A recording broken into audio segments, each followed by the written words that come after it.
امام فخر الدین رازی نے تفسیر کبیر میں لکھا ہے. دیکھیں ایک بات میں کہا کرتا ہوں کہ بھائی حق کا معیار تیرا اور میرا ذوق نہیں ہے، حق کا معیار دلیل ہے. ایک بات اگر میرے ذوق پہ پوری نہیں اترتی تو میرا ذوق بیمار ہے، مجھے اسے دلیل کے تابع کرنا چاہیے.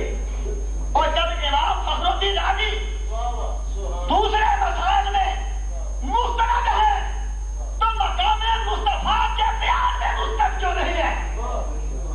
اور میں ایک بات عرض کروں، یہاں بہت سے میرے علماء بھائی موجود ہیں، میں آپ کا خادم ہوں، میں دین کا طالب علم ہوں. یہ جو ایک تبصرہ امام رازی کے بارے میں مشہور کیا گیا تفسیر کے بارے میں کہ فی کل شیء الا تفسیر، کہ کبیر میں تفسیر کے سوا سب کچھ ہے، فلکیات ہے، حیرت کا علم ہے، لیکن تفسیر نہیں ہے. یہ ان لوگوں نے مشہور کیا جو امام رازی کے خلاف ایک ذوق کا تصور دینا چاہتے تھے تاکہ امام رازی کی وہ باتیں جو اہل سنت کے عقائد کی تائید کرتی ہیں ان میں شک پیدا کی جا سکے. میں کہتا ہوں کیا امام رازی نظم سے بات نہیں کرتے؟ کیا وہ اختلاف قیاس سے بات نہیں کرتے؟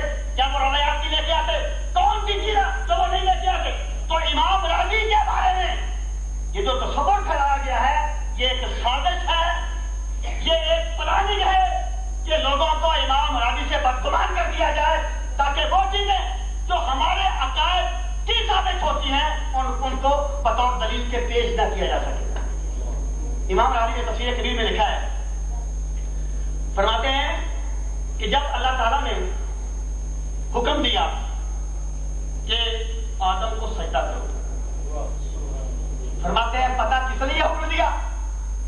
فرماتے ہیں آدم علیہ السلام کو سجدہ کرنے کا حکم اس لیے دیا گیا کہ کانا فی جبہتہ ہی نور محمد، کیا کرتے آدم کی پیشانی میں مصطفیٰ کا نور چمک رہا تھا. اور باقی نبی تو ان کی پیدائش کے وقت فرماتے ہیں کہ میں اس پتھر کو جانتا ہوں، کانا یسلم علیہ قبل ان ابعث، جو میرے نبوت کا اعلان کرنے سے پہلے مجھ پہ سلام پڑا کرتا. بھائی پتھر جانتا ہے کہ اللہ کے پیغمبر گزر رہے ہیں تو کیا پیغمبر نہیں جانتے کہ میں اللہ کا پیغمبر ہوں؟ اور وہ جو بحیرہ راہب والی روایت ہے جس کو امام سنوسی نے روایت کیا اور دیوبند کے مستد جو محدث ہیں یہ ترجمان السنہ والے علامہ بدیع ندی تھی، وہ اس پر 2 سروں میں بات کرتے ہیں، اس کی صداقت کو ثابت کرتے ہیں. وہ کہتے ہیں کہ جب وہ بحیرہ باہر آیا نا تو کہنے لگا کہ سرکار پر کھڑا ہو کے سرکار کے پاس کہنے لگا کہ اللہ تعالیٰ کے سچے رسول ہیں اور یہ آخری رسول ہیں کہ سید العالمین ہے. تو لوگوں نے پوچھا تمہیں کیسے پتا چلا کہ یہ سید العالمین ہے؟ کہنے لگا تم جب اتر رہے تھے تو درخت ان کی تعظیم میں جھک گئے اور پتھر ان کی تعظیم میں جھک گئے تھے. تو اس سے میں یہ سمجھ گیا کہ یہ کوئی عام پیغمبر نہیں ہے، یہ پیغمبروں کا پیغمبر ہے. سامعین محترم، یہ ساری باتیں اپنی جگہ پر، لیکن میں یہ کہتا ہوں کہ جب میرے نبی کی ولادت ہوئی تھی نا اسی وقت میرے رب نے اپنی قدرت کے اتنے نشان دکھا دیے تھے کہ لوگوں کو پتہ چل گیا تھا کہ آنے والا کس شان کا مالک ہے. سامعین محترم، میں ان روایات کا میں استقصا کرنا چاہتا ہوں، میں کر سکتا ہوں، آپ سنتے رہتے ہیں. میں 1-2 مثالیں عرض کر کے پھر میں آگے جا رہا ہوں. ایک چیز یہ ہے کہ جو میں کہتا ہوں آپ سیرت کی کوئی سی بھی کتاب اٹھائیں، یہ واقعات سارے وہاں لکھے ہوئے ہیں.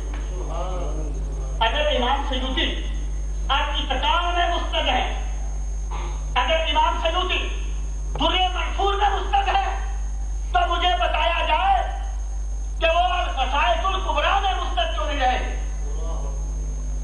کیا وجہ ہے اس کی؟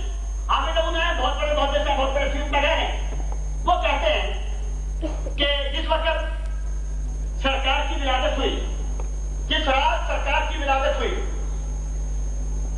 اس رات ایک مجوسی عالم موبزار نے خواب دیکھا کہ عربی گھوڑے آئے، اونٹ عربی گھوڑوں کو ہانکتے ہوئے لائے اور فارس ان کے ملک میں داخل کرتے چلے گئے. اور جب سرکار کی ولادت ہوئی اس رات آتش کدہ ایران جو 1000 سال سے روشندہ بن گیا اور کسرا کے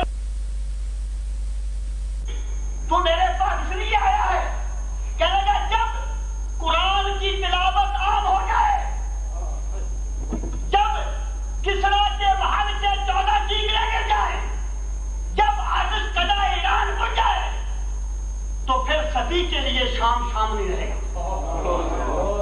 اس کا مطلب کیا ہے؟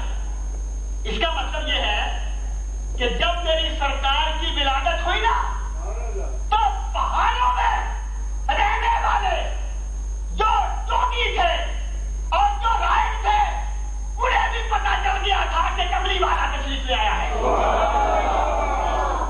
اور یہی حافظ ابو نعیم کہتے ہیں کہ جب پوچھا گیا حضرت حسن بصری سے کہ اللہ تعالیٰ نے روم کے بادشاہ پر کیا حجت قائم کی اپنے نبی کی آمد پر، انہوں نے فرمایا کہ وہ اپنے محل میں سو رہا تھا، جبریل امین گئے اور اپنا ہاتھ دیوار سے اندر داخل کیا تو پورا گھر جو تھا نا وہ نور سے جگمگا اٹھا.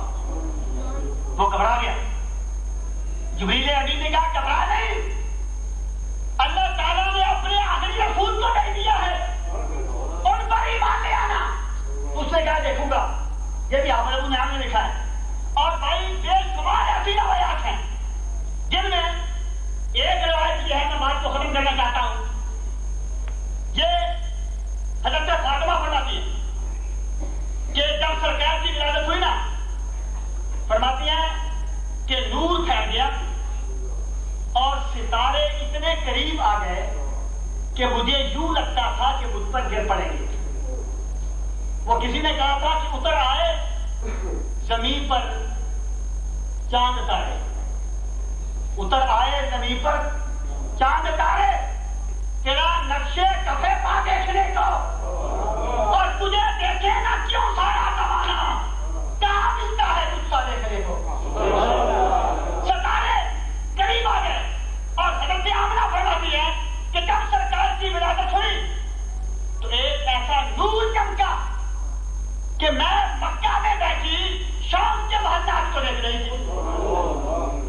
یہ غزائز کبریٰ آپ دیکھ لیں، حافظ ابو نعیم کو دیکھ لیں، سیرت کی کوئی بھی کتاب دیکھیں، وہ سارے جو واقعات تھے وہ انہوں نے لکھے ہیں کہ جب سرکار کی ولادت ہوئی اس وقت ہوا کیا. حضرت عبد المطلب اس وقت کعبہ شریف میں گئے اور دیکھا کہ بت جو ہے نا وہ منہ کے بل گر پڑے اور اللہ کی عظمت کو بیان کر رہے اور کہتے ہیں بولے نا المصطفیٰ المختار الذی کہنے کو بیدی الکفار، کہ آج مصطفیٰ مختار کی ولادت ہو گئی ہے،